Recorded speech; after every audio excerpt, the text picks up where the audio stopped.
குடும்பத்தோடு வந்து பார்க்கணுன்னு நினைக்கிறீங்கன்னா இந்த மாதிரி வார்த்தைகளை வேண்டாம். மக்கள் வந்து இன்னும் இந்த சென்சார்ஷிப்போட சர்டிஃபிகேட்டோட அடிப்படையில் வந்து படங்கள் பார்க்குறாங்க, குழந்தைங்களை கூட்டிகிட்டு போகிறாங்க நினைக்கிறீங்களா நீங்கள்? சினிமா இண்டஸ்ட்ரியே ஒரு கனவுலகம். நீங்கள் வந்து சும்மா என் தலைவரை திட்டாரு, இல்லை என்னுடைய கொள்கைக்கு ஒரு அதிகமாக பேசிட்டாரு, எகென்ஸ்டாக பேசி நான் டோட்டலாக நிற்கிறேன், இந்த மாதிரிலாம் பண்ண முடியாது. விஜய் படம் ஒரு 4 நாள் தள்ளி போகிறதுல யாரும் வந்து கிடையாது. ஆனாலும் எந்த ஒரு கட்சியோ எந்த ஒரு அரசோ அதிகாரத்துக்கு வந்தாலுமே அதனுடைய தாக்கமும் அவங்களுடைய ப்ரொபகண்டா வெளிப்படுற மாதிரியான படங்களுக்கு ஆதரவு அதிகமாக இருக்குது. யூஏ சர்டிஃபிகேட் தான் எனக்கு வேணும் அப்படின்னா அதுக்கு இதுதான் வகை. சென்சார் போர்டு இதே தான் கூலிக்கும் பண்ணாங்க. விஜய் படத்தை வந்து பொங்கல் கொண்டு வரதுக்கான ஏதாச்சும் வாய்ப்புகள் இருக்கா? சார் வணக்கம் சார். வணக்கம் சார்.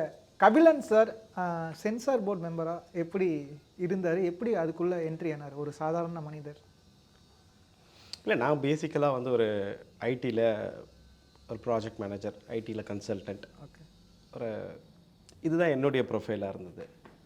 பட் ஜென்ரலாகவே ஒரு மூவியில் உள்ள ஒரு பயங்கரமான இன்ட்ரெஸ்ட்டு, ஒரு ஹாபி, அந்த இண்டஸ்ட்ரி பற்றி தெரிஞ்சுக்கணும், ஒரு புதிய டொமைன் பற்றி தெரிஞ்சுக்கணும், ஒரு இன்ட்ரெஸ்ட்டு. ஸோ அதனுடைய விளைவு தான் நம்ம வந்து சரி இந்த ஒரு சின்ன ஃபீல்டு நம்ம ஃபுல் டைம் பண்ண முடியாது எந்த ஒரு விஷயங்கள்னா கூட ஒரு சின்ன ஒரு என்ட்ரி அப்படின்றதுல ஒரு ஹாபியிஸ்ட்டாக ஒரு பிடிச்சு நான் போன இடமாக வந்து சென்சார் போர்டு வந்து இருக்குது. ஓகே. இப்போது ஒரு படம் திரைக்கு வர்றதுக்கு முன்னாடி ஒரு படம் வந்து சிபிஎஃப்சிக்கு வருது. அது ஸ்டார்டிங்லேருந்து ஃபினிஷிங் வரைக்கும் எப்படிலாம் சென்சார்ஷிப் பண்ணுவாங்க, அந்த ப்ராசஸ் சொல்ல முடியுமா சார்? சார், ஒரு படம் வந்து முடிச்சிட்டாங்கன்னும் போது சாதாரணமாக ஒரு சென்சாருக்கு அப்ளை பண்ணுவாங்க. என்னுடைய படத்துக்கு ஒரு சர்டிஃபிகேஷன் வேணும், அதுவும் தேட்டரில் ரிலீஸ் பண்ணணும். அது ஒரு ஷார்ட் ஃபில்மோ லாங் ஃபில்மோ என்ன வேணா இருக்கட்டும், தேட்டரில் பப்ளிக்கு ரிலீஸ் பண்ணணும் அப்படின்ற ஒரு விஷயங்கள் இருந்தால் மட்டும் சென்சார் போர்டில் வந்து அவங்க அப்ளை பண்ணுறாங்க. ஒரு சின்ன ஒரு ஃபீஸை கொடுத்துட்டு அவங்க அப்ளை பண்ணுறாங்க. அப்ளை பண்ண உடனே இனிஷியலாக வந்து எக்ஸாமினிங் கமிட்டி அப்படின்னு சொல்லுவாங்க. இந்த படத்துக்கு எக்ஸாமினிங் கமிட்டி ஒரு 5 பேர், ஒரு 4 பேனல் மெம்பர், ஒரு எக்ஸாமினிங் ஆஃபீஸர், அவரை வச்சு ஒரு 5 பேரை வச்சு ஒரு எக்ஸாமினிங் கமிட்டி ஒரு படத்தை ரிவ்யூ பண்ணுவாங்க. அந்த படத்தை ரிவ்யூ பண்ணிவிட்டு அதற்கான ஒரு ஃபீட்பேக்கு அதை சொல்லி அதுக்கப்புறம் ஒரு சர்டிஃபிகேஷன் இஷ்யூ பண்ணுவாங்க.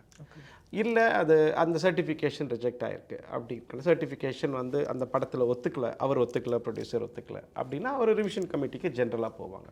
அந்த ரிவிஷன் கமிட்டியில் போயிட்டு அதன் மூலமாக வந்து படத்தில் அவங்க எல்லாம் 10 பேர் உட்காருவாங்க. இந்த பேனல் ஒரு எக்ஸ்பர்ட்டோட உட்காருவாங்க. எல்லாருமே பார்த்துட்டு எல்லாருடைய ஒப்பீனியனும் பேஸ் பண்ணி அவங்களுக்கு வந்து சர்டிஃபிகேஷனை வந்து இஷ்யூ பண்ணுவாங்க. சார், இப்போது இந்த பேனல் மெம்பர்ஸ்லாம் எதன் அடிப்படையில் தேர்வு செய்யப்படுறாங்க சார்? அவங்க யாராக இருக்கிறாங்க, அவங்களுக்கும் சினிமா துறைக்கும் என்ன சம்மந்தமாக இருக்குது? ஏன்னா ஒரு படத்தை தீர்மானிக்கிறாங்க, இது வேணும் வேணாங்கிறது இயக்குனராக ப்ரொடியூசரை தாண்டி. ஸோ அவங்க எந்த தகுதியில் தேர்ந்தெடுக்கப்படுறாங்க?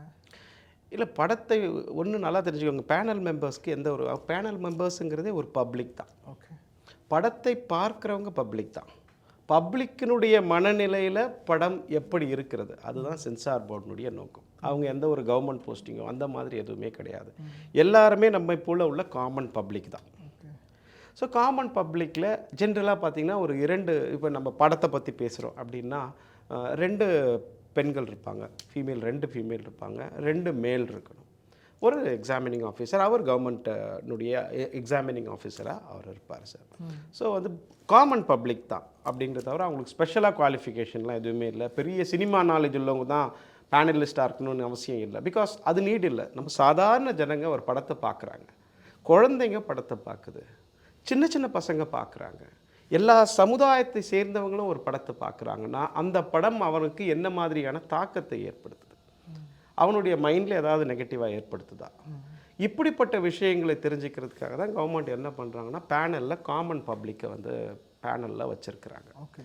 ஸோ ஜென்ரலாக என்ன பார்ப்பாங்க பேனலிஸ்ட் அப்படின்னு பார்க்கும்பொழுது, இந்த படத்தை என்னுடைய குழந்தை பார்க்கலாமா, என் பையன் பார்க்கலாமா, என் பொண்ணு பார்க்கலாமா, இல்லை என் ஃபேமிலியோடு இந்த படத்தை போய் நாங்கள் பார்க்க முடியுமா? ஸோ அதுதான் மெயினான கன்சர்னாக வந்து இருக்குது. இன்னொரு விஷயம் என்னென்னா, இது வந்து சென்சார் போர்டுன்னு நம்ம சொல்கிறோம். இது சென்சார் போர்டு கிடையாது. 1983 என்ன பண்ணியிருக்காங்கன்னா சென்சார்ஷிப் கிடையாது. சென்ட்ரல் போர்ட் ஆஃப் ஃபிலிம் சென்சார்ஸ்னு அப்போ இருந்தது. ஆனால் இப்போ central board of film certification மாறிச்சு. என்ன பெரிய டிஃப்ரென்ஸ் அப்படின்னு பார்த்தீங்கன்னா, சென்சார் போர்டுனா நம்ம இது மக்கள் பார்க்கக்கூடாது, இது வல்னரபிள் மக்கள் இதை பார்க்கவே கூடாது, இல்லை மொத்தமாக பார்க்கக்கூடாது அப்படின்னு நினைக்கிற விஷயத்தை கட் பண்ணுறது சென்சார்ஷிப். ஓகே. சர்டிஃபிகேஷன் வந்து வகைப்படுத்தல், கேட்டகரி பிரிக்கிறோம். நம்ம வந்து மொத்தமாக பார்க்கக்கூடாதுன்னு சொல்லலை, பட் வகைப்படுத்துகிறோம். இதை வந்து குழந்தைங்க தனியாக பார்க்கக்கூடாது. இது பெற்றோரோட பார்க்கலாம். 7 வயசு 7+. 13+ அப்படின்னா பெற்றோரோட போய் நீங்கள் வந்து 13+ நீங்களே வந்து பெற்றோர் துணியோட பார்க்கலாம். 13 வயசு கீழே இருக்கிறவங்க பசங்க தனியாக போய் தேட்டரில் போய் பார்க்கக்கூடாது. அதே தான் வந்து 16+ம் வந்து இருக்குது. ஸோ அதன் அடிப்படையில் தான் வந்து சென்சார் போர்டு வந்து இயங்குதுங்க. ஓகே சார், இப்போது சென்சார் போர்டுங்கிறது வந்து பார்த்திங்கன்னா ஒரு யாருடைய தாக்கமோ ஆதிக்கமோ இல்லாத ஒரு தனி அமைப்பு அப்படின்னு சொல்கிறாங்க. ஆனாலும் எந்த ஒரு கட்சியோ எந்த ஒரு அரசோ அதிகாரத்துக்கு வந்தாலுமே அதனுடைய தாக்கமும் அவங்களுடைய ப்ரொபகண்டா வெளிப்படுற மாதிரியான படங்களுக்கு ஆதரவு அதிகமாக இருக்குது. அவங்களுக்கு எதிரான படங்களுக்கு வந்து பார்த்திங்கன்னா சென்சார் சப்போர்ட் பண்ணுறதில்ல அப்படிங்கிற மாதிரிலாம் சொல்கிறாங்க. அது எவ்வளோ உண்மை? உங்களுக்கு அந்த மாதிரி அழுத்தங்கள் இருந்திருக்கா? இல்லை, அழுத்தங்கள்ங்கிறது எதுவுமே இருக்காது. அங்கே 4 பேர் இருப்போம். யார் வராங்கன்னு யாருக்குமே தெரியாது. எந்த படத்துக்கு நான் சென்சார் பண்ண போகிறேன் அப்படிங்கிறது எனக்கு தெரியாது. ஓகே. முன்னாடி சொல்ல மாட்டாங்க. அங்கே போய் உட்காந்து நாங்கள் போய் தேட்டர் உள்ளே போன அந்த ப்ரிவ்யூ தேட்டர் உள்ளே போனால் தான் என்ன படம்னே சொல்லுவாங்க. ஸோ எந்த ஒரு ஒரு ஹிஸ்டாரிக்கல் படம் பார்க்குறேன்னா நான் அதை பற்றி படிச்சுட்டு போக முடியாது. அரசியல் ரிலேட்டடான ஒரு படம், சமுதாயம் ரிலேட்டடான ஒரு படம் இருக்குன்னா அதை பற்றி நான் தெரிஞ்சு போகக்கூடிய ஒரு வாய்ப்புகள் வந்து கிடையாது. ஒரு 4 பேர் வராங்கன்னா 4 காமன் பப்ளிக் எப்படியா படம் பார்க்க வருவான்? அப்படி தான் படம் பார்க்க வருவாங்க. ஸோ அந்த மாதிரி நம்மளை வந்து படம் பார்க்க வந்து கூப்பிடுறாங்க. அப்படி தான் போகிறோம். படத்தை பார்க்குறோம். படத்தை பார்த்து முடிச்சிட்ட உடனே அதுக்கப்புறம் ஒரு மீட்டிங்கில் எல்லாருமே உட்காரும். மீட்டிங் இந்த சென்சார் இந்த ஃபிலிம் சர்டிஃபிகேஷன் அடிப்படை என்ன அப்படின்னா, படத்தில் ஒரு சீனை பார்த்துட்டு நீ டிசைட் பண்ணக்கூடாது. படத்தை ஒரு டோட்டலாக பார்க்கணும். யூ ஹாவ் டு அது வந்து ஒரு டோட்டாலிட்டியாக ஒரு மூவியை வந்து நீங்கள் பார்க்கணும். ஒரு சீன் சரியில்லை, ஒரு சீனில் கருத்து தப்பாக இருக்குது, அதை வச்சுட்டு நீங்கள் ஒரு படத்தை எடை போடக்கூடாது. அந்த டோட்டலாக பார்க்கணும். உதாரணமாக ஒரு ஹீரோ இருக்கிறாரு, அவர் இனிஷியலாக கெட்டவனாகவே இருக்கார் படம் ஃபுல்லாக. பட் கடைசியாக ஏதோ ஒரு இன்ஸ்டன்ஸில் திருந்தி நல்லவனாகி சமுதாயத்துக்கு நல்லது பண்ணுறாரு அப்படின்னு வரும்பொழுது முதல்ல இருக்கிற கெட்டதை மட்டும் பார்த்து நம்ம ரிஜெக்ட் பண்ண முடியாது. அப்படிங்கிற ஒரு ஸ்டோரியில் சென்சார் போர்டில் வந்து சர்டிஃபிகேஷன் போர்டில் ஒரு டோட்டலாக தான் வந்து படத்தை வந்து பார்க்க சொல்லுவாங்க. அந்த இடத்துல ஒரு பார்ட்டியினுடைய இன்ஃப்ளூயன்ஸோ யாரும் இன்ஃப்ளூயன்ஸ் பண்ண முடியாது. ஒரு எக்ஸாமினிங் ஆஃபீஸர் உட்கார்றாங்க. படத்தை பார்த்து முடிச்சுட்டு நாங்கள் 4 பேர் உட்காரும் பொழுது எடுத்த உடனே அந்த படத்தை முடித்த உடனே எங்களுக்கு ஒரு ஸ்லிப் தருவாங்க. தேட்டரில் உள்ளே இருக்கும் பொழுதே படம் முடித்த உடனே அந்த டைமில் நீங்கள் எந்த டிஸ்கஷனுமே பண்ணாமல் உனக்கு என்ன ரேட்டிங் தோணுது. இப்போ நான் பக்கத்தில் டிஸ்கஸ் பண்ணிவிட்டு இங்கே டிஸ்கஸ் பண்ணிவிட்டு ஒருத்தருடைய ஒப்பீனியன் இன்னொருத்தருடைய இன்ஃப்ளூயன்ஸ் பண்ணக்கூடாதுங்கிற ஒரு நோக்கத்தினால நாங்கள் அப்பயே வந்து இப்போ UA 7+, 13+, 17 அந்த மாதிரி வந்து வகைப்படுத்தி வைப்போம். ஸோ வச்சிட்ட உடனே எக்ஸாமினிங் ஆஃபீஸர் உட்காந்து ஒருத்தர் ஒரு ரேட்டிங் கொடுத்துருப்பாங்க. ஒருத்தர் 7+ கொடுத்துருப்பார், 13+, இன்னொருத்தர் A கொடுத்துருப்பாங்க. ஸோ எக்ஸாமினிங் ஆஃபீஸர் ஒருத்தருக்கிட்டையும் கேட்பார், உங்களுடைய நீங்கள் இந்த ரேட்டிங் கொடுத்ததற்கான காரணம் என்ன அப்படின்னு கேட்கும்போது அந்த காரணத்தை அவங்க சொல்லணும். நான் போயிட்டு இல்லை என்னுடைய தலைவர் வந்து இவர் திட்டுறாரு அதனால் நான் இதை பண்ண முடியாது, அது ஒரு ரீசனபிள் இல்லை. அதை ஒரு அப்ஜெக்டிவாக தான் பார்ப்பாங்க. என்ன ரீசனில் சொல்கிறீங்க அப்படிங்கிறத பார்ப்பாங்க. ஒருத்தர்கிட்டையும் கேட்பாங்க. அப்போ அங்கே டிஸ்கஷன் வந்து நடக்குது. ஒரு ½ an hour there will be a discussion. Okay. In most of the time அது வந்து என்ன நடக்குதுன்னா ஒரு கன்சென்சஸாக தான் முடியும். இது வந்து இந்த சீன் வந்து குழந்தைங்க பார்க்கலாம் அப்படின்னு ஒரு சில பேர் சொல்லுவாங்க. லேடிஸ் அங்கே பேனலில் இருக்கிறதுக்கும் அதான் ரீசன். லேடிஸை வந்து எப்படி வந்து டெபிக்ட் பண்ணுறாங்க, இது வந்து தவறாக போகுமா சொசைட்டிக்கு, என் பொண்ணு பார்க்கலாமா, குழந்தைங்க பார்க்கலாமா, அவங்களுடைய ஆங்கிளையும் அதை பண்ணிவிட்டு ஒரு டோட்டலாக தான் அந்த படத்தை வந்து சென்சார் இது பண்ணுறாங்க, சர்டிஃபிகேஷன் அவங்க பண்ணுறாங்க. ஓகே சார், இப்போது நீங்கள் ஒரு உரையாடல் நடக்கும் அப்படிங்கிற மாதிரி சொன்னீங்க. அந்த உரையாடல் வந்து கண்டிப்பாக ஒவ்வொருத்தருக்கும் ஒவ்வொரு மாற்று கருத்துக்கள் இருக்கும். அந்த மாதிரியான மாற்று கருத்துக்களை எப்படி அங்கே ஹேண்டில் பண்ணுவாங்க? எதன் அடிப்படையில் ஒரு கருத்துக்கு முக்கியத்துவம் கொடுத்து ஓகே இது வேலிடாக இருக்குது அப்படின்ட்டு அது இந்த மாதிரி போய்க்கலாம், இந்த சர்டிஃபிகேட்டே ஓகே அப்படின்னு சொல்லுவாங்க? இல்லை வந்து இந்த சினிமா இண்டஸ்ட்ரியே ஒரு கனவுலகம். இட்ஸ் ஒரு என்டர்டெயின்மெண்ட். அதில் நீங்கள் கருத்து சொல்கிறீங்க, அது வந்து ஃபைன். நம்ம எல்லாருமே ஒரு கருத்து சொல்கிறோம். ஃப்ரீடம் ஆஃப் ஸ்பீச் இருக்கணும் அப்படின்னு சொல்லிட்டு. ஃப்ரீடம் ஆஃப் ஸ்பீச் தான் சொல்கிறோமே தவிர freedom of speech with reasonable restriction, அதனுடைய ஃபைனல் கிளாஸே வித் ரீசனபிள் ரெஸ்ட்ரிக்ஷன். நான் வந்து உங்களை திட்ட முடியாது, சும்மா வந்து எனக்கு வந்து பேச்சுரிமை இருக்குன்னு உங்களை திட்ட முடியாது, ஒரு சமுதாயத்தை திட்ட முடியாது, இல்லை ஒரு அமைப்பை திட்ட முடியாது வேண்டுமென்றே. அந்த மாதிரி என்னதான் வந்து நம்ம அவங்க சர்டிஃபிகேஷன் போர்டில் முக்கியம் வந்து க்ரியேட்டிவிட்டி, அவங்களுடைய க்ரியேட்டர்ஸ்னுடைய ஃப்ரீடம் வந்து டெஃபினட்டாக இருக்கணும். அதை வந்து அவங்க பார்ப்பாங்க. நீங்கள் வந்து சும்மா என் தலைவரை திட்டாரு, இல்லை என்னுடைய கொள்கைக்கு ஒரு அதிகமாக பேசிட்டாரு, எகென்ஸ்டாக பேசி நான் டோட்டலாக நிற்கிறேன், இந்த மாதிரிலாம் பண்ண முடியாது. அங்கே 4 பேர் இருக்காங்கன்னா நீ கருத்து சொல்லலாம், பட் அது அங்கே எடுபடாது. இவர் வந்து என்னுடைய இதுக்கு சொல்லிட்டாங்க, அது சொல்லிட்டாங்க, அதெல்லாம் எடுப்படாது. அப்படி டிஸ்கஷனில் வரும்போது இப்போ உதாரணமாக ஒரு கட்சியை டோட்டலாக நேம் பண்ணியே சொல்கிறாங்கன்னா அது டெஃபினட்டாக போயிடும். அது இன்னொருத்தரை வந்து நீ படத்தில் வந்து எடுத்துக்க முடியாது. உதாரணமாக ஃபோன் நம்பரே சொல்கிறேங்க, ஃபோன் நம்பரை காமிக்கிறாங்க. இந்த ஃபோன் நம்பரை காமிச்சா தேட்டரில் இருந்து அந்த ஃபோன் நம்பரை நம்ம வந்து அதை காமிக்காமல் தடுக்கலைன்னா அத்தனை பேர் அந்த ஃபோன் நம்பருக்கு ஃபோன் பண்ணி ஃபோன் நம்பரை மாற்றின கதை, கேஸ் போட்ட கதை எல்லாம் இருக்குது சென்சாரில். ஸோ அதனால் ஒரு அரசியல்வாதி வர்றாருன்னா ஒரு வேஷ்டி கலர் என்ன கரை வேஷ்டி, அவர் என்ன காரில் வர்றாரு, இந்த கொடி ஒரு வேளை இந்த கட்சிக்கு சம்மந்தப்பட்டிருக்குமோ அப்படின்னு சொல்லிட்டு கொஸ்டின் வரும். இது யாரையும் ரொம்ப டெபிக்ட் பண்ணாமல் நீங்கள் சாஃப்டாக பண்ணிவிட்டு நீங்கள் என்ன பண்ணாலும் பிரச்சனை இல்லை. As a part of a creativity ஒரு பொலிட்டீஷியனாக காமிங்க. பட் இந்த ரியல் வேர்ல்ட் பாலிட்டிஷியனை நீ இன்னொருத்தரையாக காமிக்கும் பொழுது தேர் இஸ் அன் இஷ்யூ. எக்ஸாக்டாக காமிக்கும் பொழுது இல்லை ரொம்ப க்ளீனாக முன்ன மாதிரிலாம் வந்து பேரை வந்து இவர் வந்து ஏபிசிடி, அவருக்கு பதில் சிபிஇ அப்படின்னு வச்சு நம்ம வந்து பண்ணோம். விச் இஸ் மக்கள் ரொம்ப தெளிவாக இருக்காங்க. அது இன்னும் who you are referring to. Sir இப்போ வந்து பார்த்தீங்கன்னா பராசக்தியில் வந்து பார்த்தீங்கன்னா படத்தோட ப்ரமோஷனே வந்து பார்த்தீங்கன்னா தீ பரவட்டும் அப்படிங்கிற வார்த்தையை பயன்படுத்தியிருந்தாங்க. அது வந்து அண்ணா சொன்னதுன்னெலாம் கூட சொல்லியிருக்காங்க. இப்போது அது சென்சார்ஷிப்லாம் வந்ததுக்கப்புறமேட்டுக்கு தீயை வந்து நீதின்னு மாற்றிடுங்க அப்படின்னு சொல்கிறாங்க. நீதி பரவட்டும் அப்படின்ட்டா பயன்படுத்திகிட்டு இருக்காங்க. மக்களுக்கு வந்து இது ஏற்கனவே தீ அப்படிங்கிறது தெரிஞ்சிருச்சு, திருப்பி சென்சார் பண்ணி நீதி அப்படின்னு மாற்றுறாங்க. ஆனாலும் மக்கள் அதை வந்து தீயாக தான் எடுத்துக்கிறாங்க, அவங்களுக்கு தெரியும் இது என்னன்ட்டு. அதை ஸோ இப்போ வந்து அதை சென்சார் பண்ணுறதுனால வந்து என்ன பயன் இருக்கும் அப்படின்னு நான் கேட்குறேன். இல்லை ஒன்று வந்து இது நிறைய பேருக்கு தீ பரவட்டம் வந்து பழைய இதில் இவர் சொன்னார், தலைவர் சொன்னாருங்கிறது தெரியாது. இப்போ வரக்கூடிய ஜென்ரேஷன் ஒரு குறிப்பிட்ட நடிகருடைய ஃபேன், அவர் வந்து அதை பார்க்கும்போது தீ பரவட்டும் அப்படின்னா it is a form of violence அப்படின்னு அவங்க நினைக்கிறாங்க. அதாவது பஞ்ச் லைனில் வருது. நான் படமே பார்க்கலப்பா, படமே பார்க்கல, பராசக்தி தீ பரவட்டும்னா நம்ம என்ன நினைப்போம்? படம் பார்க்குற உனக்கு எல்லாம் புரியுது அப்படின்னா தட் இஸ் ஃபைன். எடுத்த உடனே பஞ்ச் லைனை தீ பரவட்டும்னு வைக்கிற அப்படிங்கும்போது அதற்கான விஷயம் ரைஸ் பண்ணியிருக்கலாம். மேபி எனக்கு தெரியல, நான் அந்த பேனலில் இல்லை, அவங்க ரைஸ் பண்ணியிருந்துருக்கலாம். வயலன்ஸாக இருக்குது, தீ பரவட்டும் கன்சிடர் பண்ணுறீங்களான்னா அவங்க கன்சிடர் பண்ணியிருப்பாங்க.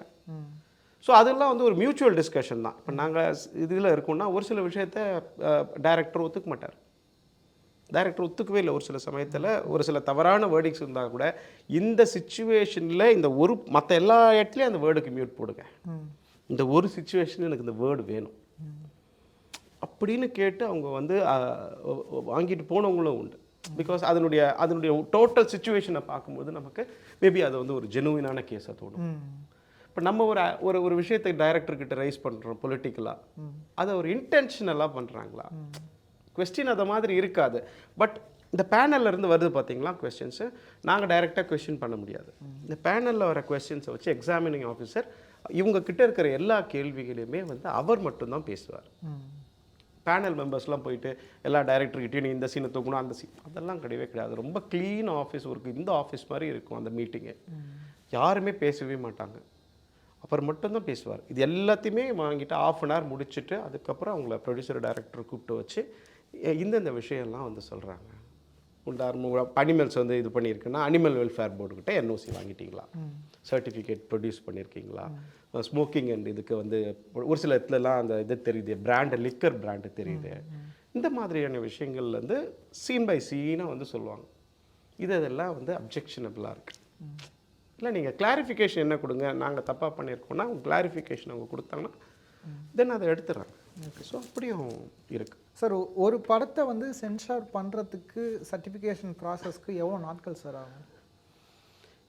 ஒரு 8 நாள் 10 நாள்லேயே வந்து படம் போயிருக்கு. வந்து இப்போ வருது, ஒரு படம் வருதுன்னா அடுத்த நாள் 2 நாள் எக்ஸாமினிங் வருது. இன்னும் ஒரு 3-4 ப்ரொசீஜர்னு பார்த்தீங்கன்னா உங்களுக்கு லென்த்தாக கூட இருக்கலாம். பட் ஆனால் எக்ஸாமினிங் கமிட்டிக்கு வருது, உள்ளே வந்த உடனே இந்த மீட்டிங்கெல்லாம் முடிச்சுட்டு டைரக்டர் ப்ரொடியூசர்கிட்ட பேசும்போது அன்றைக்கே தெரிஞ்சிடும் what are all the cuts அல்லது what are all the changes that cut நம்மள என்ன சேஞ்சஸ் மியூட் பண்ண சொல்லியிருப்பாங்க. இல்லை வந்து ட்ரக்ஸ் ரிலேட்டடாக விஷயம் இருக்கும், ட்ரிங்க்ஸை வந்து எங்கேயாவது வெளியில் காமிச்சிருந்துருக்கலாம். அதனால் வந்து அந்த மாதிரியான மாடிஃபிகேஷன்ஸை மட்டும் கொடுத்துருப்பாங்க. ஆப்ஷன்ஸும் கொடுப்போம், அதாவது நீங்கள் இதை வைக்கவே கூடாதுன்னு இல்லை. If you want UA certificate தான் எனக்கு வேணும் அப்படின்னா அதுக்கு இதுதான் வகை. குடும்பத்தோடு வந்து பார்க்கணுன்னு நினைக்கிறீங்கன்னா இந்த மாதிரி வார்த்தைகளை வேண்டாம். எனக்கு ஏன் வேணும்னா எனக்கு பிரச்சனைகள் எடுத்துகிட்டு போ, ஏன் வேணும்னா there is no question. நீ தப்பான வார்த்தை வச்சுட்டு போங்க, அதை பற்றி ஒன்றுமே இஷ்யூ இல்லை. பட் என்னென்னா ஃபேமிலியோடு பார்க்கணும் அப்படின்னு வச்சிடுறீங்க, பட் தவறான வார்த்தையும் இருக்கணும், இந்த மாதிரி விஷயமும் நான் இதுலேயே வைப்பேன் அப்படின்னு வைக்கும்போது அந்த வகைப்படுத்துதலே பிரச்சனை. அப்போ அப்புறம் யூஏன்றது எதுக்கு? ஒரு பப்ளிக் எக்ஸிபிஷனை இதில் இருக்கக்கூடாதுன்னு நினைக்கிறேன். காலம் மாறுதுன்னா கூட இட் ஆல் டிபெண்ட்ஸ். இல்லை நம்ம இந்த விஷயம் இருக்கக்கூடாதுன்னும் போது வேறு சர்டிஃபிகேட் எடுத்துக்கோங்க, US 16+ எடுத்துக்கோங்க. சில பேர் எனக்கு US 7+ வேணும்னு கேட்குறேன். குழந்தைங்க பார்க்க முடியாது அந்த படத்தை, சப்ஜெக்டே டிஃப்ரெண்ட்டாக இருக்குது. எப்படி குழந்தை தனியாக வந்து பார்க்கும்? அப்புறம் 7 வயசு 8 வயசு பையன் 8 வயசு குழந்தை வந்து எப்படி தேட்டரில் தனியாக வந்து பார்க்கும்? ஸோ அப்படி தான் வந்து நம்ம வந்து வகைப்படுத்துகிறோமே தவிர மற்றபடி இதில் வேற ஒன்றும் கிடையாது. மக்கள் வந்து இன்னும் இந்த சென்சார்ஷிப்போட சர்டிஃபிகேட்டோட அடிப்படையில் வந்து படங்கள் பார்க்குறாங்க, குழந்தைகளை கூட்டிகிட்டு போகிறான்னு நினைக்கிறீங்களா நீங்கள்? இல்லை, அது வந்து இது ரொம்ப ரெலவெண்ட்டான கேள்வி. பிகாஸ் இது டிஸ்கஷன்லேயே நிறைய வரும். என்ன சார் சென்சார் ஓடிடியில் அவ்வளோ கொட்டி கிடக்குது, என்ன சென்சார் பண்ணணும் இந்த பண்ணணும். பட் ஆனால் அங்கே அவ்வளோ சீரியஸாக அதை பார்க்குறாங்க. பேரண்ட்ஸினுடைய கண்ணோட்டத்தில் சென்சார் பார்க்குறாங்க, குடும்பத்தோடு நம்ம வந்து பார்க்குறோன்ற கண்ணோட்டத்தில் பார்க்குறாங்க. அப்படி பார்க்கும்பொழுது இப்போ நம்ம நிறைய படம் பார்க்குறோம், கொடுத்துருப்போம், தேட்டரில் போய் மக்கள் சில பேர் சண்டை போடுறாங்க. அதெல்லாம் நாங்கள் பார்த்துக்குறோம், சண்டை காட்சி தானே, கத்தியில் கொத்துறாங்க தானே, ரத்தம் தானே வருது, நாங்கள் பார்த்துக்குறோம், எனக்கு தெரியும். பிகாஸ் அது ஒரு தவறான புரிதல். இந்த சர்டிஃபிகேஷனு சென்சார்னால் நமக்கு முதல்ல இருந்தே சொல்லிக் கொடுக்கப்பட்ட மரம்னா அது செக்ஷுவலான விஷயங்கள் தான் சென்சார் போர்டு. பட் அதையும் தாண்டி உளவியல் ரீதியாக குழந்தைங்களுக்கு நம்மளுடைய பசங்களே பாதிக்கக்கூடிய பல்வேறு விஷயங்கள் அதனுடைய கருத்துக்கள் நமக்கே தெரியாமல் உள்ளே போய்கிட்டே இருக்குது குழந்தைங்களுக்கு. அது நம்ம ஆத்தரைஸ் பண்ணி கூட்டிகிட்டு போகிறோம்.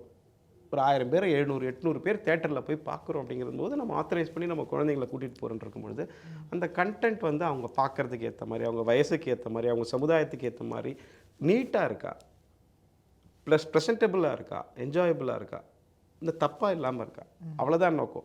பட் ஜனங்க கொஞ்சம் கொஞ்சமாக இப்போ எத்தனையோ பேர் கேட்குறாங்க, ஏன் இந்த சீனை வந்துவிட்டீங்க, ஏன் இந்த பாட்டு இவ்வளோ மோசமாக இருக்குது, அந்த பாட்டை அந்த வேர்டிங்ஸே தப்பாக இருக்கு, வேர்டிங்ஸ் எப்படி விட்டுட்டீங்க. பட் இந்த சர்டிஃபிகேஷன் போர்டும் ஒரு எவல்யூஷன் தான். ஒரு 5 வருஷம் முன்னாடி இந்த சொல்ல சாதாரணமாக சொல்லுவோம், ஆனால் இப்போ அந்த சொல்ல முடியாது. ஒரு உருவகேலிங்களாம் ஒரு 5 வருஷம் 10 வருஷம் முன்னாடி சாதாரணம், இப்போ உருவகேலியே நம்மளால் சொல்ல முடியல. அப்போ வந்து நீ ஏன் ஒரு செந்தில் கவுண்டமணி படத்தை விட்டீங்க, இப்போ வந்து நீங்கள் விடக்கூடாதுன்னா இப்போ விட முடியல. இப்போ ஒரு வேளை உருவகேலி யாராவது பண்ணுறாங்கன்னா அது நோட்டீஸில் வருது, அங்கே சென்சார் போர்ட்லேயே வருது, அங்கே பேனல் மெம்பர்ஸே ரைஸ் பண்ணுறாங்க. இது வந்து பாடி ஷேம் பண்ணுறாங்க. காமெடி கொஞ்சம் ஃபன்னி வேவாக இருந்தால் பரவாயில்ல, ஆனால் நெகட்டிவாக பண்ணும்போது அதுக்கே வந்து ரைஸ் ஆகுது. ஸோ அந்த பீப்புளுடைய அவேர்னஸ் வந்து ரைஸ் ஆகுது கொஞ்சம் கொஞ்சமாக. என்ன ஒன்று ஓடிடியில் இவ்வளோ இருக்கும் போது இதை மட்டும் பண்ணுறாங்களே அப்படிங்கிற ஒரு கொஸ்டின் நிறைய பேருக்கு வந்தால் கூட, பட் ஓடிடி வந்து உங்கள் வீட்டு உள்ளே இருக்குது, நீங்கள் தான் உங்களுடைய சுவிட்ச் வச்சுருக்கீங்க. ஸோ நம்மளுடைய குழந்தைங்க, நம்மளுடைய அண்ணா தங்கச்சி எல்லாருக்கும் அதை பார்க்கலாமா பார்க்கக்கூடாதாங்கிற ஸ்விட்ச் உங்ககிட்ட இருக்குது. ஓகே. ஸோ செக்ஸுவலாக பேசுகிறது, வயலன்ஸ் இதையெல்லாம் தாண்டி இப்போ வந்து சைக்காலஜிக்கலாகவும் பார்க்குறாங்க, பாடி ஷேம் பண்ணுறது கூட வந்து பார்த்திங்கன்னா சென்சர்ஷிப் பண்ணுறாங்க அப்படிங்கிறீங்களா சார்? ஆனால் அது சென்சர்ஷிப்னு சொல்ல மாட்டேன், பட் ஆனால் டெஃபினட்டாக அதை ரைஸ் பண்ணுறாங்க. இது வந்து படத்துக்கு உண்மையாலுமே தேவை அப்படின்னாங்கிறது ஓகே. பட் சும்மா சம்மந்தமே இல்லாமல் ஒரு உருவத்தை கேலி செய்வதோ, இல்லை ஒரு பெண்ணை வந்து அவங்களுடைய பாகத்தை வந்து ரொம்ப கேவலமாக பேசுவதோ, இல்லை இந்த மாதிரியான விஷயங்களை வந்து டெஃபினட்டாக ரைஸ் பண்ணுறாங்க. லேடியை முன்னெல்லாம் வந்து முன்ன இருக்க படத்தில் வந்து லேடிஸை இப்படி திட்டுவாங்க, அதெல்லாம் அப்போ சாதாரணமாக இருந்தது. இப்போ வந்து அதை அக்செப்ட் பண்ணுறதில்ல. இந்த வேர்ட் ரொம்ப ஓவராக இருக்குது, அதை வந்து எடுத்துருங்க, இது வந்து லேடிஸை இது பண்ணுற மாதிரி இருக்குது, அதை எடுங்க அப்படிங்கிறது வந்து பேனல் மெம்பர்ஸும் சொல்கிறாங்க. அதை வந்து டெஃபினட்டாக வந்து எக்ஸாமினிங் ஆஃபீஸர் வந்து ப்ரொடியூசர் டைரக்டர்கிட்ட வைக்கிறாங்க. நீங்கள் சொல்கிற நம்ம பாயிண்ட்ஸும் அங்கே கேட்பாங்க, அந்த படத்தில் விட்டீங்கள்ல, ஏன் இந்த படத்தில் விட மாட்டேன்றீங்க, ஏன் அதில் வந்து இந்த மாதிரி பேசியிருந்தாங்கன்னா. பட் மக்கள் மாறுறாங்க, அவங்களுடைய மைண்ட் செட் கொஞ்சம் கொஞ்சமாக மாறுது. ஸோ சர்டிஃபிகேஷன் போர்டும் என்ன பண்ணுறாங்களோ அவங்களும் வந்து சமுதாயத்தை சேர்ந்தவங்க தான். ஒரு இடத்துல ஆர்ப்பாட்டம் இது ரிலேட்டடாக நடக்குது, என்னுடைய சமுதாயத்தை பற்றி யாரோ ஒருத்தர் சொல்லிட்டான், என்னுடைய குலதெய்வத்தை பற்றி ஒருத்தங்க தப்பாக சொல்லிட்டான், இப்படிங்கிற இன்புட் வந்து ஒரு எக்ஸாமின் அவங்க ஆஃபீஸருக்கு வந்துக்கிட்டே இருக்கும், பல்வேறு இடங்கள்ல இருந்து வந்துக்கிட்டு இருக்கும். ஸோ அப்படி வரும்பொழுது அவங்க வந்து ஒரு படத்தையும் பார்க்கும்பொழுது யாரையும் வந்து காயப்படுத்தக்கூடாது. சாதாரணமாக சொல்லக்கூடிய ஒரு சில வார்த்தைகள்லாம் வந்து சமுதாயத்தினுடைய பெயராக இருக்குது. ஸோ அது வந்து நம்ம என்ன பண்ணுறோம்னா, அது அவங்களுக்கு தெரியாமல் அதை யூஸ் பண்ணாங்கன்னா கூட அவங்க வந்து இது சமுதாயத்தினுடைய பெயராக இருக்குது. திட்டுங்க, வேற வார்த்தை வச்சு திட்டுங்க. சமுதாயங்கிறது ஜாதியை சொல்கிறீங்க? ஜாதியை சொல்கிறோம், அந்த பெயரில் இருக்குது. நீங்கள் இப்போ நம்ம அதை நார்மலாக யூஸ் பண்ணிக்கிட்டு இருக்க வார்த்தைகள் தான், ஆனால் வந்து அது சமுதாயத்தினுடைய பெயராக இருக்கிறதுனால என்ன பண்ணுறோன்னா அதை மாற்றுங்க, வேறு வார்த்தை சொல்லி போட்டுக்கோங்க அப்படின்னு சொல்கிறாங்க. ஒரு சில இப்போ பேர்கள், சாமி பேர்களை வந்து குலதெய்வம் இந்த மாதிரி பேர்களை கிண்டல் பண்ணி அந்த மாதிரிலாம் வருது. சாதாரணமாக சொல்லக்கூடிய வார்த்தைகளெல்லாம் கூட அது ஒருத்தருடைய ஒரு வழிபாட்டு முறையாக இருக்குது, சாமியாக இருக்குது. இந்த மாதிரியான விஷயங்கள் வந்து வரும்பொழுது அது வந்து அது மற்றவங்கள பாதிக்குது. ஸோ அதை வந்து மற்றவங்களை பாதிக்குது, நீங்கள் மாற்றிக்கோங்க. அது ஒன்று க்ளீன் என்டர்டெயின்மெண்ட்டாக இருக்கும். இன்னொன்று வந்து லீகலாக எந்த பிரச்சனையும் இல்லை. படம் வந்த அப்புறம் ஐயோ எனக்கு இது வந்துடுச்சு, இந்த மாதிரி ஆயிடுச்சு அப்படிங்கிற ஒரு பிரச்சனை இல்லாமல் இருக்கணும். அப்படிங்கிற ஒரு ரெஸ்பான்சிபிலிட்டிக்கு தான் வந்து சர்டிஃபிகேஷன் போர்ட் பண்ணுறாங்க. சார், இப்போது examining committee, appealing committee, supervising committee, இந்த 3 கமிட்டியுடைய வேலைகள் என்னென்ன சார்? எப்படி, யார் ஹையார்கி என்ன, அந்த ஹையார்கி என்ன? இல்லை, ஆக்சுவலாக 2 தான். ஓகே. ஒன்று எக்ஸாமினிங் கமிட்டி. எக்ஸாமினிங் கமிட்டியை விட்டோன்னா revision committee. Okay. Examining committee படம் எடுத்தோடனே வருதா, நான் ஒரு 5 பேர் பார்க்குறோம், 4 பேர் பேனலிஸ்ட்டு, ஒருத்தர் எக்ஸாமினிங் ஆஃபீஸர். பார்த்த உடனே என்ன பண்ணுறோன்னா, நாங்கள் எல்லாம் சேர்ந்து இந்த படம் உதாரணமாக ஏன்னு கொடுக்குறோம். அந்த ப்ரொடியூசருக்கும் டைரக்டருக்கும் அது ஒத்து வரல. எல்லோரும் டிஸ்கஸ் பண்ணிவிட்டு இந்த படத்தில் இந்த சப்ஸ்டன்ஸ் இருக்குது which is not suitable for younger audiences. வார்த்தைகள் தப்பாக இருக்குது, கண்டென்ட்டே தப்பாக இருக்குது. முடிஞ்ச வரைக்கும் யூஏ அதை ட்ரை பண்ணுவாங்க சார், அதில் வந்து டவுட்டே இல்லை. யூஏ சர்டிஃபிகேஷனில் ட்ரை பண்ணுவாங்க. எப்படின்னா, யூஏ தரேன், இதை கட் பண்ணுங்க. ஆனால் ஒரு சில படங்கள்லாம் அந்த கட் பண்ணினா முக்கால்வாசி போயிடுது. மியூட் பண்ணால் அந்த கதையினுடைய சுவாரஸ்யமே போயிடுது. நம்ம அப்படி பார்க்கும்பொழுது கிட்டத்தட்ட ஒரு 20 நிமிஷம் 30 நிமிஷம் இந்த வார்த்தை வந்து படம் ஃபுல்லாக வருது. நான் அதை மியூட் பண்ணியே ஆகணும், வேறு வழியே இல்லை யூஏக்கு. ஸோ இப்படி இருக்கும்பொழுது இவ்வளோ வந்து மியூட்டு யூஏ ஃபேமிலி ஆடியன்ஸ் பார்க்குறதுக்கு இவ்வளோ மோசமாக வந்து வேர்டிங்ஸ் இருக்குது. அதை நம்ம இதை மியூட் பண்ணணும்னு நினைக்கிறோம். மியூட் பண்ணிவிடுங்க. இந்த 2 சீன் ரொம்ப வயலன்ஸாக ஜாஸ்தியாக இருக்குது, இல்லை செக்ஷுவலாக ரொம்ப எக்ஸ்ப்ளாய்ட்டிங்காக பேசுகிறீங்க, இல்லை ஒரு ரொம்ப ஒரு கொலை பண்ணுறது டிஃப்ரெண்ட்டாக காமிக்கிறது, கொலையை ரொம்ப வயலண்ட்டாக காமிக்கிறது, அப்படியெல்லாம் பண்ணும்பொழுது என்ன சொல்கிறாங்கன்னா, சரி ஓகே கன்சிடர் திஸ், இதெல்லாம் எடுத்தா யூஏ இல்லை. எனக்கு இது வந்து பிகாஸ் இட் இஸ் அது ஒரு கிரியேட்டருடைய ஃப்ரீடம். அதை நம்ம வந்து தடுக்கிறது வந்து இந்த விஷயத்தில் படம் எடுக்கிறது அவங்களுடைய உரிமை, அவனுடைய கனவு. டைரக்டரும் சரி, அவங்க ஒரு திங்கிங்கில் ஒரு படத்தை எடுத்துன்னு வந்து கஷ்டப்பட்டு எடுத்து வந்து தான் கொடுக்குறாங்க.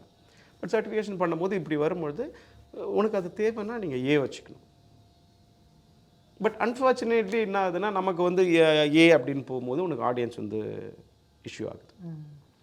சார், இப்போது மலையாள இண்டஸ்ட்ரியில் வந்து பார்த்திங்கன்னா, இந்த கட்சி பேர்களோ கட்சி கொடிகளோ அதெல்லாம் வந்து அப்படியே காட்டுவாங்க. ஆனால் தமிழ் சினிமாவில் வந்து அது கொஞ்சம் சின்ன திருத்தங்கள்லாம் பண்ணி காட்டக்கூடிய ஒரு சூழல் தான் இன்னும் நிலவிட்டு இருக்கு. அது எதனால நினைக்கிறாங்க? அங்கே அதை அப்படியே காட்டுறதுக்கான காரணம் என்னவா இருக்குது? இங்கே இன்னும் வந்து அந்த புனைப்பெயர் மாதிரியோ இல்லை வந்து வேறு நிறங்களை கட்சி கொடிகளுக்கு பயன்படுத்துகிறதோ அந்த சூழல் இன்னும் நிலவிட்டு இருக்கு தமிழ்நாட்டில். அது எதனால நினைக்கிறீங்க? இல்லை, மலையாள இண்டஸ்ட்ரியில் கூட ஒரு பாசிட்டிவான விஷயத்துக்கு தான் அந்த கட்சி கொடியை காமிப்பாங்க. நெகட்டிவான விஷயத்தை டைரெக்டாக காமிக்கிறாங்களான்னு எங்களுக்கு தெரியல. நீங்கள் சொல்கிற கட்சி கூட எனக்கு தெரியும், அது பாசிட்டிவாக இருக்கும். அவர் ஹீரோ அந்த சார்ந்தவராக இருப்பார், அவர் அதற்காக போராடுவார். அப்படி இருக்கும்போது இருக்கும், அப்பயும் கூட அதை விடுறது வந்து தெரியலை. இன்னொன்று வந்து நம்ம இதில் பொறுத்த வரைக்கும் இது வந்து நம்ம வந்து சர்டிஃபை பண்ணுறோம் அப்படின்னா ஒரு படம், அந்த படம் வந்து சமுதாயத்தில் சண்டை போட வைக்கக்கூடாது யாரு. ஒரு படம் ரிலீஸ் ஆகுது, 4 ஊர் அடிச்சுட்டு இருக்குன்னா அப்புறம் என்ன இருக்குது? இதுக்காக ஒரு படத்தை ரிலீஸ் பண்ணுறோம். ஏன் அவனுக்கு புரியல, அவனுக்கு இது யோசிக்க எதுவும் ஒன்றும் தெரியல, அவன் அடிச்சுக்கிறான், நான் என்ன பண்ணுறது அப்படின்னு சொல்கிறது ரெஸ்பான்சிபிலிட்டி இல்லை. அது கவர்மெண்ட்னுடைய ரெஸ்பான்சிபிலிட்டி இல்லை, ஒரு கான்டென்ட் கிரியேட்டர், ஒரு ஃபில்ம் மேக்கர்னுடைய ரெஸ்பான்சிபிலிட்டி அது இல்லை. You have to take your responsibility. அது உன்னுடைய கண்டென்ட், உன்னுடைய ஸ்டோரி, உன்னுடைய way of delivering the message. 4 ஊரில் சண்டை போட்டுக்கிறான், ஏதோ ஒரு பையன் ஏதோ பார்த்து ஏதோ பண்ணிக்குது, அதை பார்த்துக்கிட்டு ஒருத்தர் கத்தி எடுத்துன்னு போகிறாரு, ஒரு சின்ன பையன். இந்த மாதிரியான விஷயங்கள் என்ன பண்ணுவீங்க? இதே மாதிரி ஒரு படத்தில் வந்துச்சு எங்களுக்கு. என்னென்னா, ஒரு தலைக்காணி இருக்குது, இன்னொருத்தருடைய குழந்தையோ சித்தி குழந்தையோ ஏதோ சம்திங் குழந்தை படுத்துன்னு இருக்கு. 8-9 வயசு பையனை பொண்ணா தெரிய ஞாபகம் இல்லை. என்ன பண்ணுறான்னா, அந்த குழந்தைய சாவடிக்கிறான். எப்படின்னா, தலைக்காணியை வச்சு குழந்தைய சாவடிக்கிறான். இதுதான் சீனு. இது உங்களுக்கு இது ஒன்றுமே இல்லைன்னு தோணலாம். பட் இதை நான் யூஏ கொடுக்குறேன், கமிட்டி யூஏ கொடுத்துச்சுன்னா அதனுடைய ரெப்பர்கஷன் என்ன? வீட்டில் தனியாக இருக்க குழந்தைக்கு நீ என்ன சொல்கிற? ஸோ இதெல்லாம் ரொம்ப டேஞ்சரஸ் ஈவெண்ட். இமீடியட்டாக நடக்காது. பட் சினிமா வந்து அவ்வளோ நம்மளுடைய கல்ச்சரில் சினிமா அவ்வளோ இன்வால்வான விஷயம். முதலமைச்சர்களே இந்த துறையில் தான் வராங்க. அவ்வளோ இன்ஃப்ளூயன்ஷியல் பீப்புள் வந்து சினிமா இண்டஸ்ட்ரி. ஸோ அப்படி இருக்கும்போது அதனுடைய மக்கள் வந்து அவங்க என்ன சொல்கிறாங்களோ கேட்குறாங்க. ஸோ அதை நம்ம டெஃபினட்டாக அவங்களுக்கு அந்த ரெஸ்பான்சிபிலிட்டி இருக்குது. அந்த ரெஸ்பான்சிபிலிட்டி டெஃபினட்டாக சர்டிஃபிகேஷன் போர்டுக்கும் இருக்குது. சரி, ஓகே சார். நீங்கள் முதலமைச்சர் சொன்னோன்னே நான் ஜனநாயகன் படத்துக்கு வரேன். இப்போது ஜனநாயகன் படத்துக்கான சென்சார் இஷ்யூவாக என்ன பெரும்பான்மையான காரணங்களால் இந்த படம் வந்து இவ்வளோ தாமதமாக இழுத்தடிக்கப்படுது? ஜனநாயகனை பொறுத்த வரைக்குங்க, இதில் வந்து பொலிட்டிக்கல் இஷ்யூவா, பிஸ்னஸ் இஷ்யூவா, இந்த 2 இஷ்யூவான்றது தெரியல. நான் ஃபஸ்ட்டு சென்சாரை மட்டும் சொல்லிடுறேன். சென்சாருக்கு டிசம்பர் 18 கொடுக்குறாங்க. 18 கொடுத்த உடனே 19 எக்ஸாமினிங் கமிட்டியை வச்சிடறாங்க. ஸோ உண்மையாலுமே உங்கள் மேலே ஒரு மோட்டிவ் இருக்குது அப்படின்னா ஆரப்படுப்பா பண்ணிடணுமா இல்லையா? எக்ஸாமினிங் கமிட்டி 19 வைக்கிறாங்க. படம் பார்த்துட்டு அப்பயே சொல்லிட்டு இருப்பாங்க, எந்தெந்த கட்டுன்னு சொல்லிட்டு இருப்பாங்க. உங்களுக்கு அஃபிஷியலாக பண்ணியிருக்க மாட்டாங்களே தவிர உட்கார வச்சு எழுதி இந்தந்த கட்டுன்னு எழுதி, நாங்களும் என்ன பண்ணுவோன்னா ஃபைனலாக எங்கள் இதில் என்னென்ன கட்ஸ் எல்லாத்தையுமே எழுதி சைன் பண்ணி கொடுத்துட்டு அந்த பேப்பரை கொடுத்துட்டு தான் வரும். ஸோ அவங்களுக்கு அப்பயே தெரியும் 24ஆம் தேதி கொடுத்துருக்குறாங்க. கொடுத்துட்டு நீங்கள் சொன்ன மாதிரி இன்னொரு மெம்பரு, அது வந்து கொஞ்சம் ரேர் தான், ஒரு மெம்பர் அப்போஸ் பண்ணியிருக்கிறாங்க. இவங்க வந்து கட்டை கொடுத்துருக்குறாங்க, கட்டெல்லாம் சரி பண்ணிவிட்டு போய் கொடுத்துருக்குறாங்க. கட்டை கொடுத்துட்டு இவங்க பார்த்துருக்குறாங்க. அந்த படத்தில் வந்து உள்ள கண்டென்ட் எனக்கும் தெரியாது, நான் இல்லை. ஸோ அந்த படத்தில் ஆர்ம்ட் ஃபோர்ஸஸை பற்றியும் ரிலீஜியஸ் சென்டிமெண்ட்ஸை பற்றியும் இருக்குது. அவங்க கட்ஸை பார்க்கும்போது படத்தையும் இன்னும் கொஞ்சம் பார்த்துருந்துருக்கலாம். பார்க்கும்போது அவங்களுக்கு டெஃபினட்டாக அந்த டைமில் கமிட்டியில் டிஸ்கஸ் பண்ணதையும் தாண்டி பல்வேறு விஷயங்கள் அவங்களுக்கு அனலைஸ் ஆகியிருந்திருக்கலாம். ஆர்ம்ட் ஃபோர்ஸஸ் பற்றி தப்பாக இருக்குது, இதை நம்ம காமிக்கலாமா இல்லையா அப்படிங்கிற ஒரு இன்ட்யூஷன் வந்து அங்கே சர்டிஃபிகேஷன் போர்டுக்கு வந்திருக்கலாம். சாதாரணமாக ரிவிஷன் கமிட்டி கொடுக்குறாங்க. ரிவிஷன் கமிட்டி போனால் 2 நாளில் ரிவிஷன் கமிட்டி முடிச்சுட்டு ஒரு சர்டிஃபிகேட்டை வாங்கிட்டு போயிடலாம். சரி, விஷயம் அவ்வளோதான். ரிவிஷன் கமிட்டிக்கு நீ போயிருந்தீங்கன்னா 2 நாள் 3 நாளுக்குள்ளே, அதுவும் விஜய் படம், யாருக்கும் அங்கே பார்ஷியாலிட்டி பார்க்க மாட்டாங்க. பட் ஸ்டில் இவர் 18ஆம் தேதி போகிறாரு, 19ஆம் தேதி எக்ஸாமினிங் கமிட்டியை வச்சிடுறாங்க. வண்டி அன்றைக்கே கொடுத்துட்றாங்க, 2 நாளில் வந்து கட்சி கொடுத்துறாங்க. எல்லாம் மேலே படப்படன்னு தான் நடக்குது, எல்லாம் வேகமாக தான் நடக்குது. ஆனால் இப்போ உச்சநீதிமன்றத்தில் வந்து பார்த்திங்கன்னா எங்களுக்கு வந்து ஒரு படத்தை வந்து ரிவைஸ் பண்ணி பண்ணுறதுக்கு குறைந்தபட்சம் ஒரு 3 வாரம் இல்லை 20 நாளாக ஆகும் அப்படின்னு சொல்கிறாங்க. அது வந்து ரூல்ஸ். நமக்கு வந்து 10 நாள் இப்போ கட்ஸுக்கு எடுத்துருக்குறாங்க. கட்ஸை நீங்கள் சப்மிட் பண்ணிட்டீங்க, கட்ஸை சப்மிட் பண்ணிவிட்டு எதுக்கு 10 நாள் கேட்டிருக்காங்க? 10 நாள் கழித்து நீங்கள் ஜனவரி 5ஆம் தேதி வரைக்கும் ஏன் வெயிட் பண்ணிங்கன்றது கொஸ்டின். 10 நாள் டைம் இருக்கு. 24ஆம் தேதி நீங்கள் கொடுத்துருக்கிறீங்க, 10 நாள் டைம் இருக்குது. வெரிஃபிகேஷன் அந்த கட்ஸு கரெக்டாக இருக்கா, இது கான்டென்ட் ஒழுங்காக கன்வே ஆகுதா, இல்லை ஏதாவது மிஸ் ஆயிருக்கா கண்டென்ட்டில்? பிகாஸ் விஜய் வந்து அவ்வளோ பெரிய ஒரு மாஸ்டர். அந்த மாஸ்டர் சொல்லக்கூடிய ஒரு மெசேஜ் எப்படி இருக்குது? ஆர்ம் ஃபோர்ஸஸ் நெகட்டிவாக இருக்கா? பிகாஸ் ஊருக்கே தெரிஞ்சிடும், அடுத்த நாளே ஊருக்கே தெரிஞ்சிடும் படத்தில் என்ன இருக்குங்கிறத தெரிஞ்சிடும். ஸோ அது கரெக்டாக போயிருக்கா, இல்லை நம்ம சைடு ஏதாவது தப்பாக இருக்குது அப்படின்னு தெரிஞ்சால் ஐயோ நம்ம வந்து அந்த எக்ஸாமினிங் கமிட்டியில் சரின்னு சொல்லட்டுமே, நான் இனிமேல் அந்த வந்து மாற்றிக்கூடாது. ம் அப்படி வந்து அந்த பொசிஷனில் இருக்க யாரும் நினைக்க மாட்டாங்க. ம் சின்ஸ் நாங்கள் ரெஸ்பான்சிபிள்னு என்ன, என் கண்ணுக்கு இப்போ தப்பாக தெரியுதுன்னா தப்பு தான் அது. ம் நம்மளா தப்பு. ஒரு வாட்டி ரிவிஷன் கமிட்டிக்கு போயிடணும். ம் 2 நாளில் போட்டிருந்தீங்கன்னா ரிவிஷன் கமிட்டி முடிச்சுட்டு வெளில வந்துட்டு போகுது ம் படம். இன்னொன்று, அதாவது இது வந்து ஒன்று இந்த கவர்மெண்ட் வந்து பண்ணுது, சென்ட்ரல் கவர்மெண்ட் பண்ணுது, ஸ்டேட் கவர்மெண்ட் பண்ணுது, இது பண்ணுது. சென்ட்ரல் கவர்மெண்ட்டுக்கு இது ஒன்று, இது ஏதாவது ஒரு பொலிட்டிக்கலி மோட்டிவேட்டட்னா பெனிஃபிஷரி யார்?